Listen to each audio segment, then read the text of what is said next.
Boys and girls, I am so excited. I've been wanting one of these for years and years.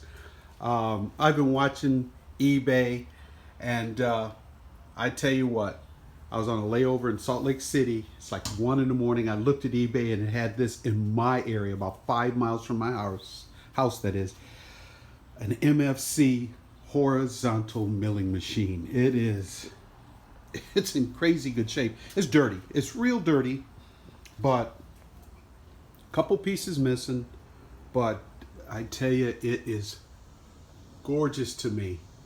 And hopefully I'll get this into my repertoire, whatever you say, real quick. Man, this thing is little. It's little bitty. I mean, you look at the scale of my hand, and this 4-inch thing there, but it's small. But holy smokes, this thing weighs a metric ton, dudes. I'm trying to figure out how to get it in my basement.